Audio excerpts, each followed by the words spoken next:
merasa tak berarti,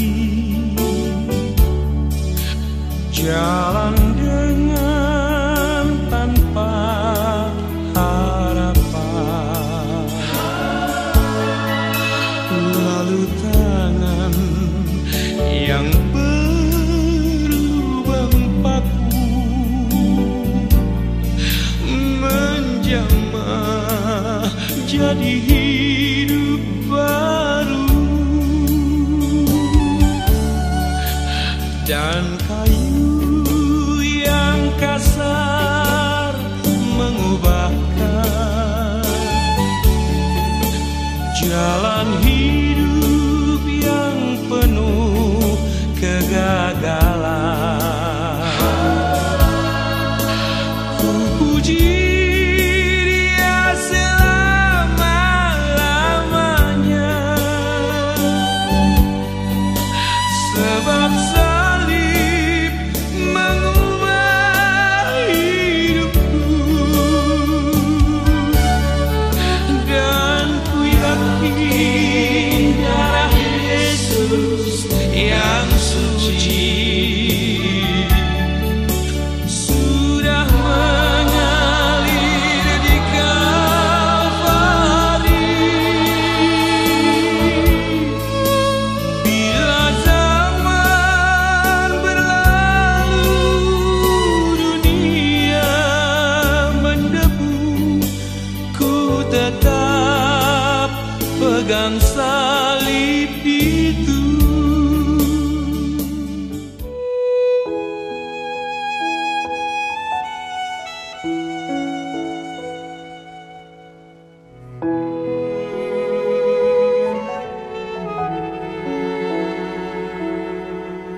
Dalam segala keadaan,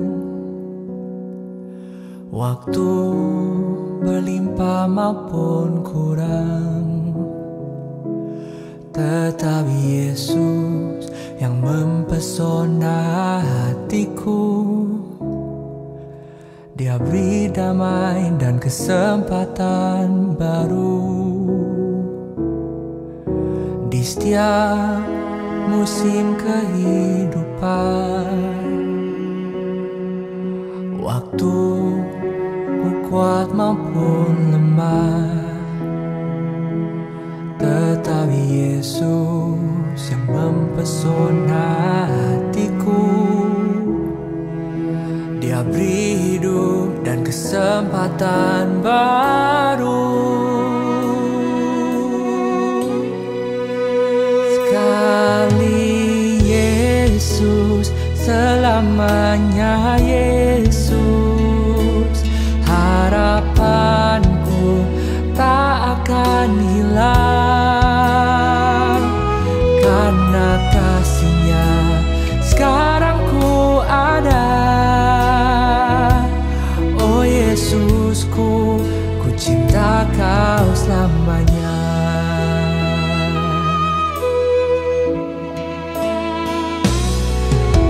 Di setiap musim kehidupan, waktu ku kuat maupun lemah, tetap Yesus yang mempesona hatiku.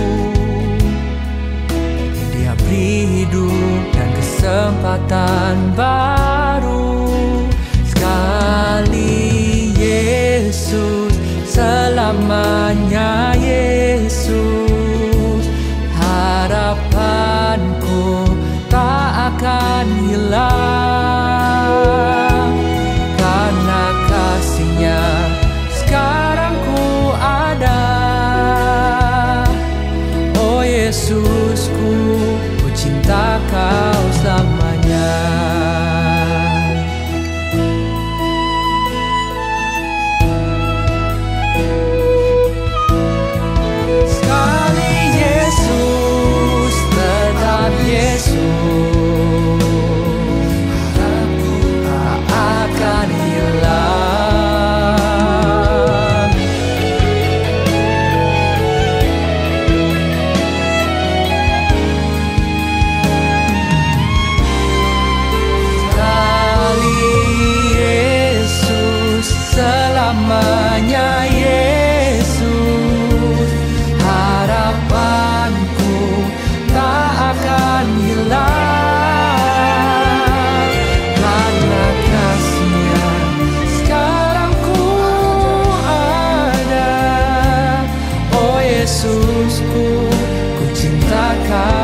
selamanya. Karena kasih-Nya sekarang ku ada. Oh Yesusku, ku cinta Kau selamanya.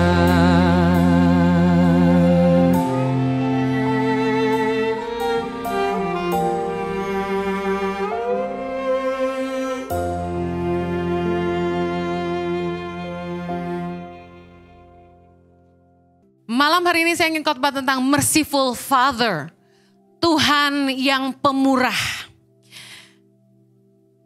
Dikatakan dalam Matius 26 ayat 64, Markus 14 ayat 62, Markus 16 ayat 19, dan Lukas 22 ayat 69, dan di beberapa ayat yang lain bahwa Yesus naik ke sorga dan saat ini Yesus duduk di sebelah kanan tahta Allah Bapa. Yang percaya katakan amin.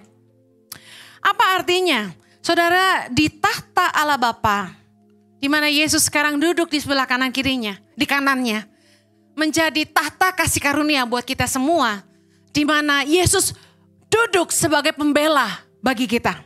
Apa maksudnya pembela? Kita lihat Roma 8 ayat 33. Siapakah yang akan menggugat orang-orang pilihan Allah? Allah yang membenarkan mereka. Siapakah yang akan menghukum mereka? Kristus Yesus yang telah mati, bahkan lebih lagi yang telah bangkit, yang juga duduk di sebelah kanan Allah, yang malah menjadi pembela bagi kita. Saudara perlu tahu bahwa makna kenaikan Yesus ke surga hari ini adalah ketika dia naik ke sorga, dia duduk di sebelah kanan tahta Allah Bapa, dan Yesus duduk sebagai pembela bagi kita. Apa yang Yesus lakukan? Yaitu ketika suatu hari kita, orang-orang percaya, datang kepada Bapa ketika kita di akhir usia kita menghadap tahta penghakiman Tuhan. Di situ ada si pendakwa, yaitu iblis, yang akan menghakimi kita atas segala dosa dan pelanggaran kita. Tapi kita gak perlu takut. Karena di tahta kasih karunia ada Yesus yang duduk sebagai pembela kita. Dan berkat darahnya dan pengorbanannya di kayu salib, Yesus telah membayar lunas segala hutang-hutang kita. Dia yang sudah menebus kita, dan di tahta kasih karunia kita beroleh pengampunan dosa. Yang percaya katakan amin. Malam hari ini saya ingin khotbah tentang merciful Father, yang artinya gini, seperti Bapa yang telah mengampuni segala dosa-dosa kita. Mari kita juga belajar mengampuni orang-orang lain yang bersalah kepada kita. Di dalam doa Bapa kami, Yesus mengajarkan kita dalam Matius 6 ayat yang ke-12, dan ampunilah kami akan kesalahan kami, seperti kami juga mengampuni orang yang bersalah kepada kami. Di ayat 14 kita baca sama-sama. Karena jikalau kamu mengampuni kesalahan orang, Bapamu yang di sorga akan mengampuni kamu juga. Tetapi jikalau kamu tidak mengampuni orang, Bapamu juga tidak akan mengampuni kesalahanmu. Tahta kasih karunia mengajarkan kepada kita betapa pemurahnya Tuhan, betapa penyayangnya Dia, betapa penuh belas kasihannya Bapa kita. Dia sendiri yang berinisiatif untuk mendamaikan kita dengan Dia. Dalam Yohanes 3:16, karena begitu besar kasih Allah akan dunia ini, Dia mengurniakan anaknya yang tunggal, supaya mereka yang percaya kepadanya tidak binasa, melainkan beroleh hidup yang kekal. Jadi sebenarnya Tuhan yang jadi sutradara dari semua ini. Karena hati Tuhan itu satu, Dia gak mau seorang pembinasa. Pengampunan dosa adalah inisiatif Allah. Bapa kita yang penuh dengan belas kasihan. Dan Tuhan mau kita juga belajar jadi orang yang penuh belas kasihan. Dalam Lukas 6 ayat 36 dikatakan, hendaklah kamu murah hati sama seperti Bapamu adalah murah hati. Dalam bahasa Inggrisnya dibilang gini dalam New King James. Therefore be merciful, just as your Father also is merciful. Kalau Anda Google arti merciful adalah ini. Penuh belas kasihan, penyayang, dan pemurah. Tuhan itu adalah Tuhan yang sangat pemurah, penuh belas kasihan dan penyayang. Dia mengampuni dosa-dosa dan pelanggaran kita. Dan Dia juga mengajar kita, juga mengampuni orang-orang yang bersalah kepada kita. Makanya Yesus waktu ngajarin kita doa Bapa kami, kita akan bilang, Bapak ampunilah kesalahan kami, seperti kami pun juga mengampuni orang yang bersalah kepada kami. Dan malam hari ini, saya mau kasih tahu bahwa kalau Anda tidak mengampuni kesalahan orang, Bapa di sorga juga tidak akan mengampuni Anda. Tapi kalau Anda mau dosamu diampuni, ampunilah kesalahan orang lain. Yang mau katakan amin. Dua ciri orang yang pemurah dan penuh belas kasihan adalah ini. dia mudah sekali mengampuni kesalahan orang. Dia kayak cepet banget. Ya udahlah, it's okay. Di dalam hidup saya, Tuhan itu mengizinkan saya belajar gimana cara ngampunin orang tua saya. Dari saya kecil, orang tua saya menelantarkan saya sampai saya besar. Tapi anehnya, Tuhan itu kasih kemurahan di hati saya. Saya tuh gak benci sama orang tua saya. Bahkan saya diberi Tuhan pengertian bahwa gak mudah jadi orang tua. Bahwa jadi orang tua tuh gak ada sekolahnya. Yang luar biasa Roh Kudus tuh ngajarin saya gini. Kalau kamu ada di sepatu mama kamu, kira-kira kamu bercerai gak sama papa kamu gitu. Jadi saya kayak dikasih Tuhan pengertian untuk ngelihat. Kan banyak anak tuh yang kecewa sama orang tuanya. Kenapa papa mama saya bercerai? Kenapa papa mama saya pisah? Mereka egois dan gak peduli anak-anaknya gitu kan. Karena yang dikorbankan dalam perceraian selalu anak-anak. Tapi entah kenapa Tuhan itu bikin saya coba ngerti bahwa pernikahan tuh gak mudah. Waktu saya lihat papa saya, Tuhan tuh kayak bilang gini, kira-kira kalau kamu jadi mama kamu, kan mama, yang namanya mama-mama tuh suka cerita sama anak kejelekan papahnya ya kan? Kita tahu sama tahu lah. Nah, mama saya cerita papa saya gimana gitu, waktu hamil saya, papa saya tuh gak ada, dan macam-macam lah gitu. Nah, kayak Tuhan kasih saya pengertian, kalau kamu jadi mama kamu, kira-kira bercerai gak gitu? Kita mudah sekali menghakimi orang, tanpa mau mengerti orang lain. Kecewa gak sih punya orang tua yang bercerai? Saudara perlu tahu, ini saya gak pernah khotbahkan. Dari saya umur 6 tahun, saya sudah sering diberi mimpi bahwa orang tua saya akan bercerai. Bahkan di mimpi saya itu, saya sudah lihat mama saya sama orang lain dan papa saya sama orang lain. Di mimpi itu saya nangis. Bangun tidur mau sekolah tuh saya nangis gitu. Dari umur 6 tahun. Jadi Tuhan tuh udah kasih kepekaan dan penglihatan dari saya kecil. Bahwa orang tua saya akan bercerai. Kecewa gak sih? Kecewa lah. Marah gak? Marah lah. Anak mana sih yang gak kecewa? Waktu orang tua saya tidak bertanggung jawab kepada anak-anaknya, kami 3 saudara. Dan malah pergi meninggalkan kami. Saya kasih tahu. Terlukakah? Pasti. Bencikah? Enggak. Tuhan tuh kayak bikin saya tuh mengampuni mereka. Karena saya sayang mereka. Rasa sayang saya sama orang tua saya membuat saya tuh gak benci sama mereka. Anehnya ketika saya besar dan saya ketemu papa saya lagi, saya gak marah sama dia. Gak benci sama dia, aneh banget. Tapi saya jadi ngerti gitu. Kalau kita itu ngerti kasihnya Tuhan, kita pasti mampu mengampuni orang. Orang yang pemurah dan penuh belas kasihan itu gak nyimpen kesalahan orang. Kalau Anda orang yang pendendam, orang bikin salah Anda simpen, orang bikin salah dikit, kecil Anda bikin besar gitu. Saya kasih tahu Anda bakal banyak penyakit. Bukan nyumpain. Bukan. This is real. Saya lihat orang yang pendendam itu akar dari segala penyakit. Bolak-balik kalau orang, kenapa lu GERD? Kenapa coba? Asam lambung naik nih. Karena makan pedas asam katanya gitu ya. Makan tepung. No. Pikiran juga. Stres bikin asam lambung naik, bener gak? Kalau Anda benci kira-kira larinya kemana? Apa tuh? Zat dalam tubuh yang bikin kanker. Yang jual asuransi harus jago nih. Dokter? Hah? Karsinogen. Terus ada lagi. Sel buruk tuh loh di dalam tubuh. Saya jadi ngeblank. Apa tuh? Lupa gue, nanti Google di rumah. Waktu kita marah, benci. Itu sel-sel yang penyebab kanker dan teman-temannya itu malah jadi aktif. Tahukah Anda bahwa di hidup saya pernah disembuhkan Tuhan dari hyperthyroid? Saya lihat orang punya hyperthyroid itu ngeri banget. Bisa sampai mati punya katanya ya. Saya disembuhkan Tuhan dari hyperthyroid, you know. Satu kali waktu saya kerja di sebuah tempat, basi ceritain terus ya. Saya stres berat di tempat kerja itu. Saking stresnya, saya terkena hyperthyroid. Akhirnya saya sampai minum obat tiap hari, ditangani spesialis waktu itu, masih sangat muda. Dan ketika saya marah, pernah satu kali saya berantem sama Jojo. Masa orang nikah gak pernah berantem? Bohong.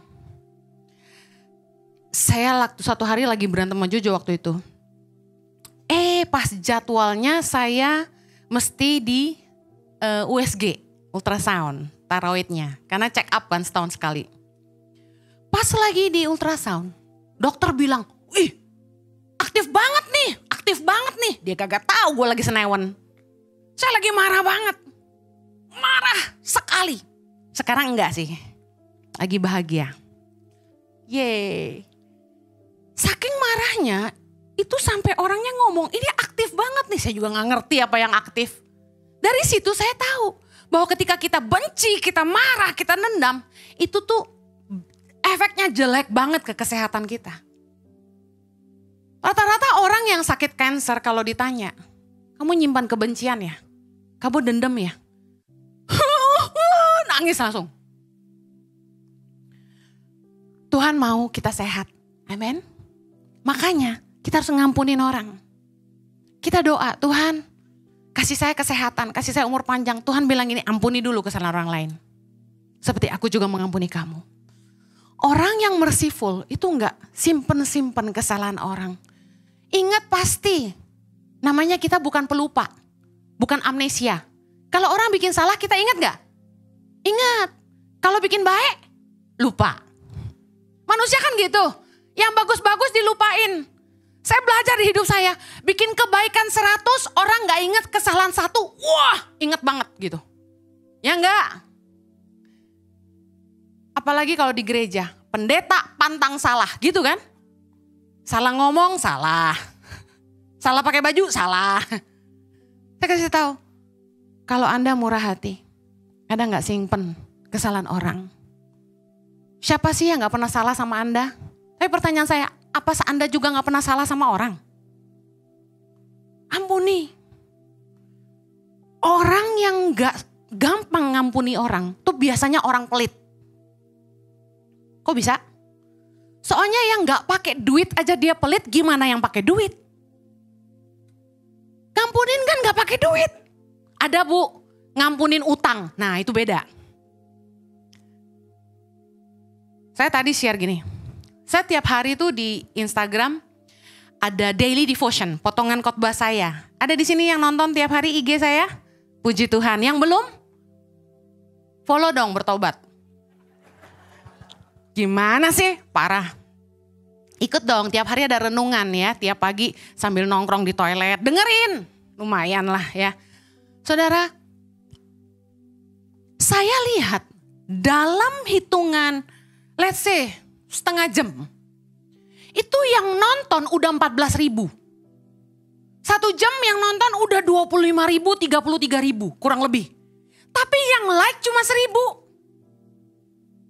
Ini serius, yang like 1.400, yang nonton banyak banget.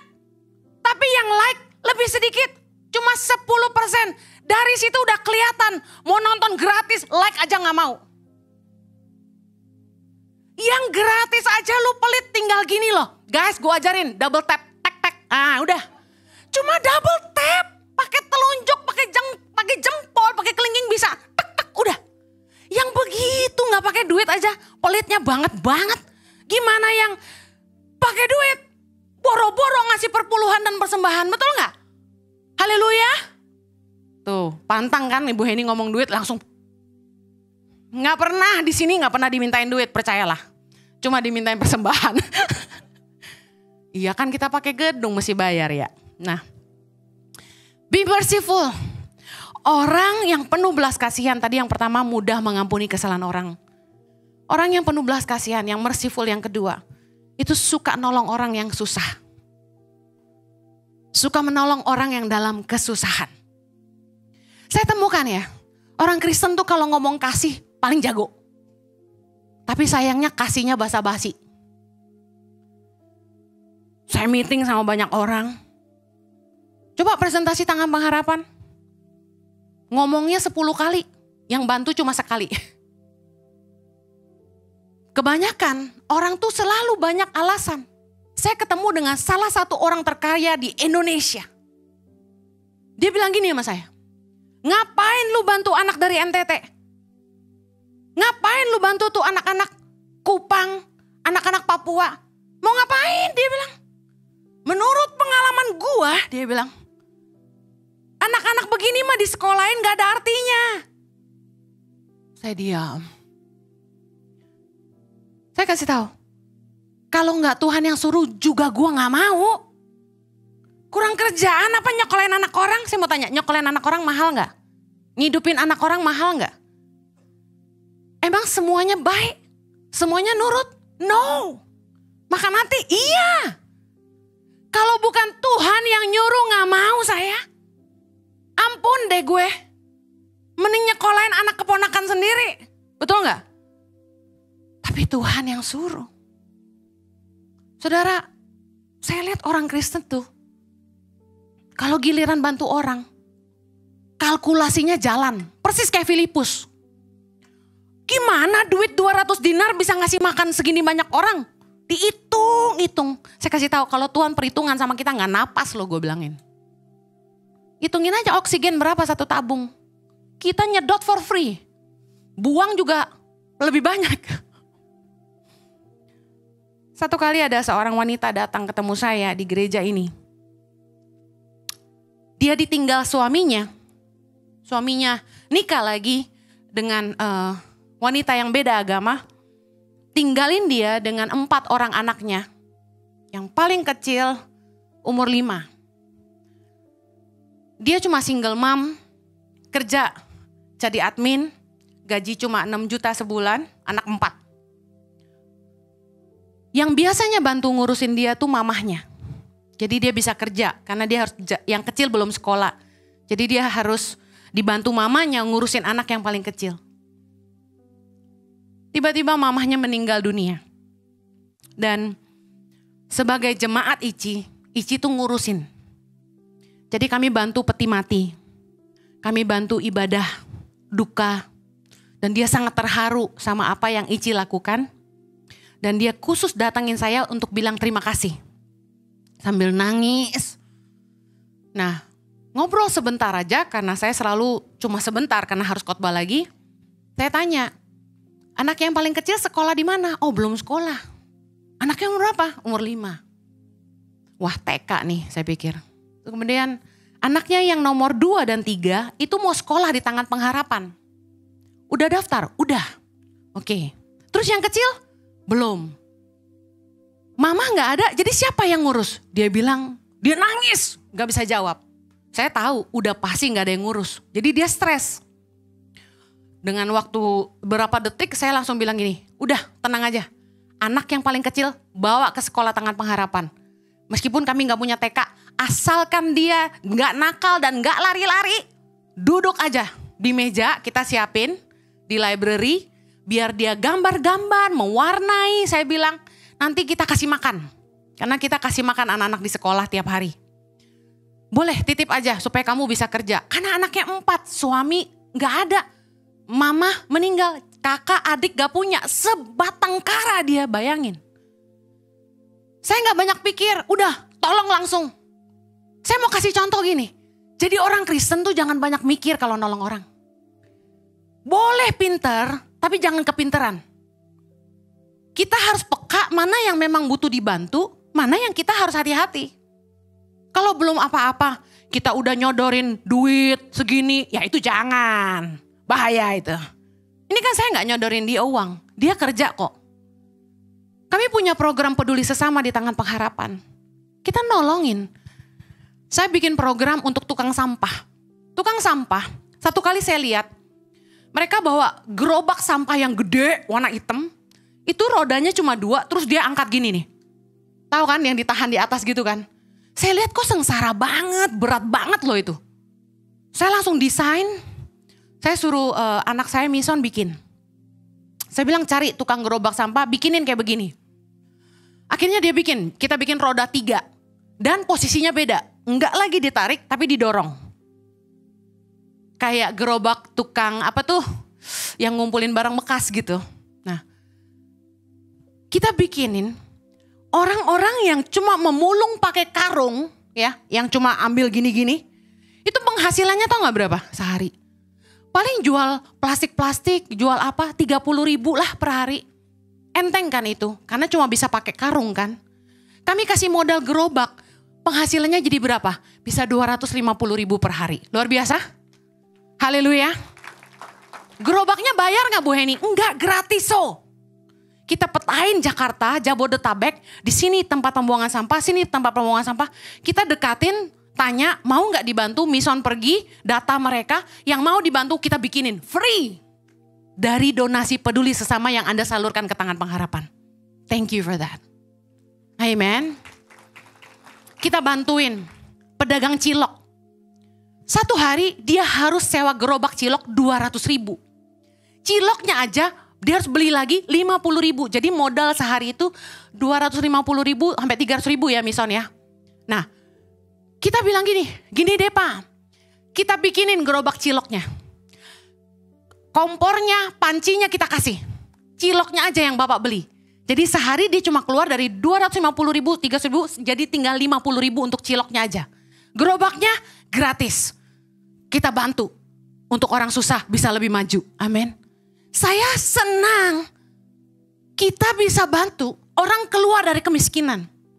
Dari orang yang penghasilan kecil jadi penghasilan lebih besar. Supaya mereka bisa kasih kehidupan yang lebih baik buat keluarga mereka. Bisa sekolahin anak-anak mereka. Daripada mereka jadi gelandangan, jadi bandit di Jakarta ini. Jadi tukang todong, jadi perampok. Mau jadi apa? Kita baca di berita. Begitu banyak orang dipecat dari pekerjaannya. Benar? Puluhan ribu kah yang masuk di berita itu? Kehilangan pekerjaan. Kita sebagai gereja harus berdoa buat mereka. Karena kalau mereka nggak punya kerjaan, berarti mereka nggak punya pemasukan. Berarti keamanan di kota Jakarta dan sekitarnya nggak baik. Semakin mereka terjerat sama pinjol untuk bisa hidup, itu nggak baik. Mereka nggak lebih baik. Kita harus pikirin. Tiap hari saya mikirin, aduh bikin pelatihan apa ya, biar nih orang-orang bisa kerja. Tapi kerja di mana? Saya tadi lagi mikir, apa saya kerja sama perusahaan yang ngelatih orang-orang jadi OB. Mereka bisa kerja jadi go clean kayak apa kayak. Hey, kalau Anda tuh pemurah, Anda senang nolong orang. Diisi kepalamu tuh cuma nolong orang dan nolong orang. Amen. Saya tutup dengan ini. Kenapa sulit sekali orang mengampuni? Nomor 1, karena kesombongan. Orang yang sombong itu lebih bisa ngelihat kesalahan orang daripada kesalahan dia sendiri. Orang yang sombong gak pernah bisa introspeksi diri. Sekalipun dia bikin salah, dia masih nyalain orang lain. Orang yang sombong itu merasa lebih benar dari orang lain. Dan hobinya selalu menghakimi orang. Matius 7 ayat 1 bilang gini. Jangan kamu menghakimi supaya kamu tidak dihakimi. Karena dengan penghakiman yang kamu pakai untuk menghakimi, kamu akan dihakimi. Ukuran yang kamu pakai untuk mengukur akan diukurkan kepadamu. Ayat 3 kita baca sama-sama yuk.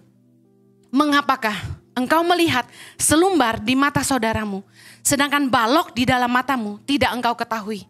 Bagaimanakah engkau dapat berkata kepada saudaramu, biarlah aku mengeluarkan selumbar itu dari matamu, padahal ada balok dalam matamu. Hai orang munafik, keluarkan dahulu balok dari matamu, maka engkau akan melihat dengan jelas untuk mengeluarkan selumbar itu dari mata saudaramu. Lihat, Yesus ngajarin gini, lu sok-sok nunjuk kesalahan orang, tuh kesalahan lu sendiri segede balok. Lu gak bisa lihat kesalahan lu sendiri, tapi lu nunjuk kesalahan orang. Orang yang sombong, itu paling jago menemukan kesalahan orang. Anda mau bikin baik kayak gimana pun, selalu yang dia lihat jeleknya. Amsal 10 ayat 12 bilang gini, kebencian menimbulkan pertengkaran, tapi kasih menutupi segala pelanggaran. Kalau kita tuh punya kasih, kita ampuni orang lain. Di rumah saya, anak dari Sumba kerja ikut saya. Udah, Chloe Zoe waktu itu umur berapa ya? Kurang lebih umur 5-6.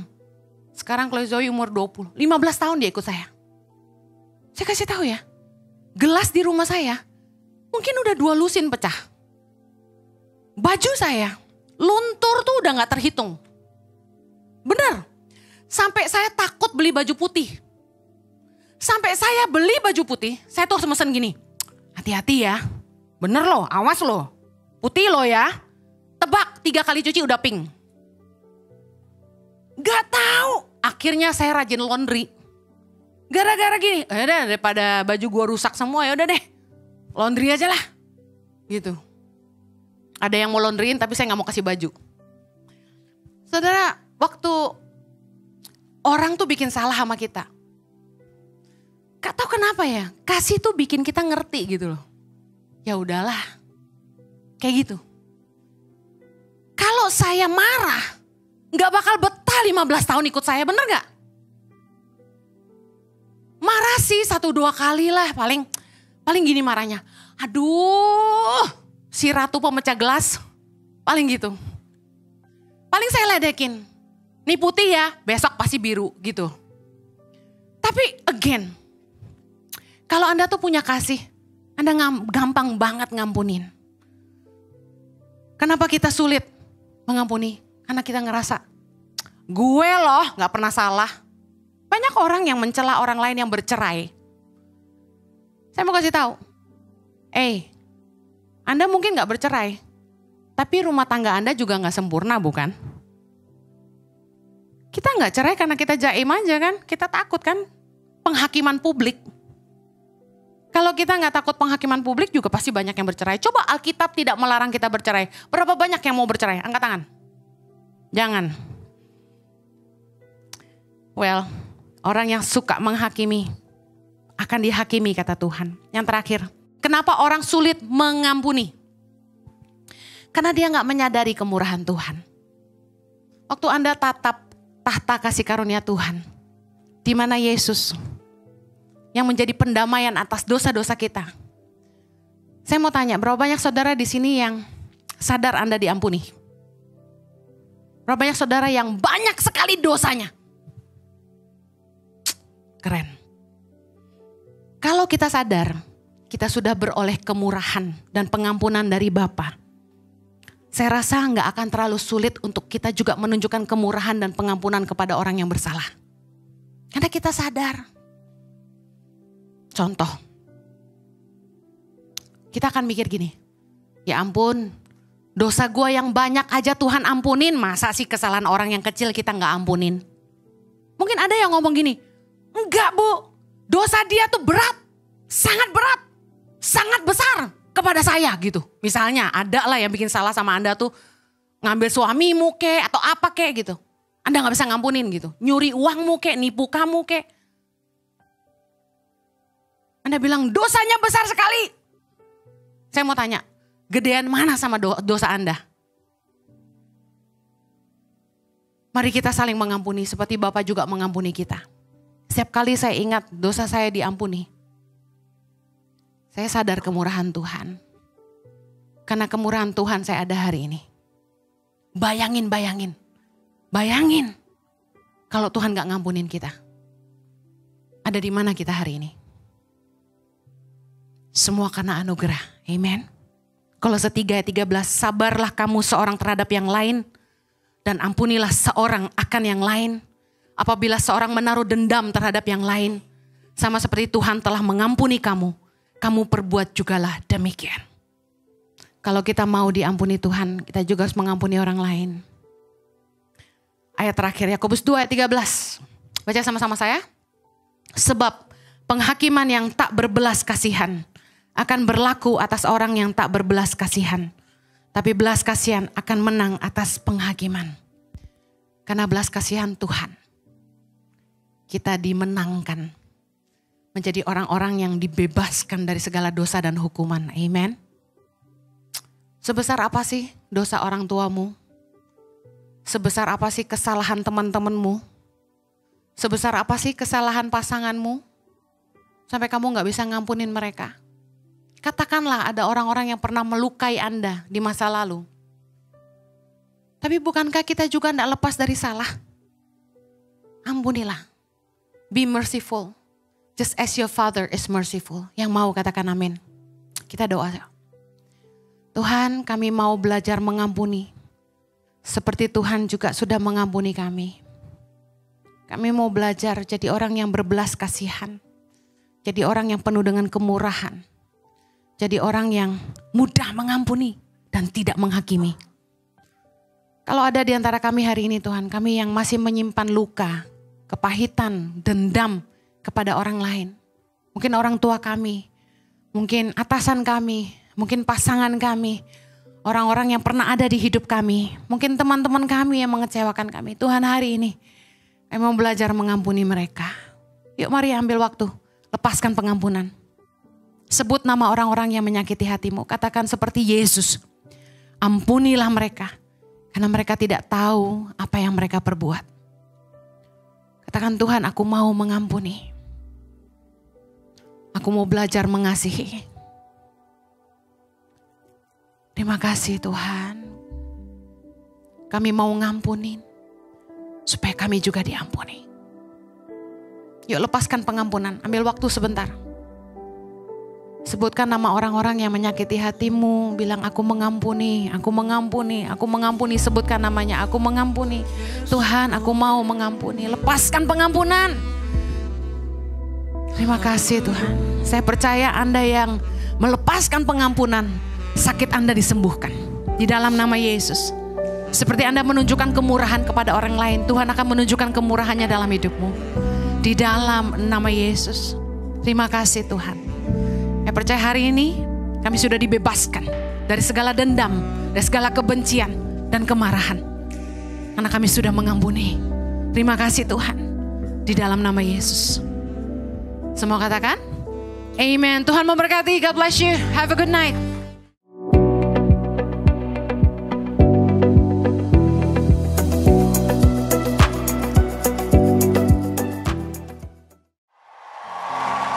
Sebab Allah kita sanggup dengan iman. Kita pemenang, amin.